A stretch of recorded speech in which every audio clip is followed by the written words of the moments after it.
तुमच्यापैकी बऱ्याच जणांचे प्रश्न येतात, दिव्यामध्ये फूल तयार होणं शुभ असतं की अशुभ? दिव्यामध्ये फूल तयार होत असेल तर ही गोष्ट खूप शुभ मानली जाते। याचा अर्थ असा होतो, देवाला आपण केलेली पूजा आवडलेली आहे, देवाने ती पूजा स्वीकार केलेली आहे आणि आपण जी काही प्रार्थना देवाकडे करतो तर ती दिव्याच्या ज्योतीमार्फत देवापर्यंत पोहोचलेली आहे।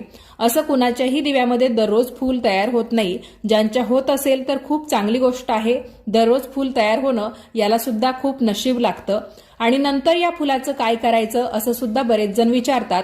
तर दिवा शांत झाल्यावर हे फूल तुम्ही अलगद एखाद्या छोट्याशा भांड्यात काढून घ्या किंवा तुमच्या हातावर घेतलं तरी सुद्धा चालेल।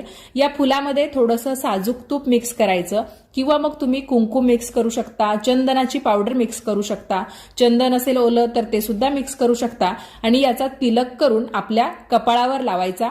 यामुळे तुम्ही प्रत्येक कामात यशस्वी व्हाल।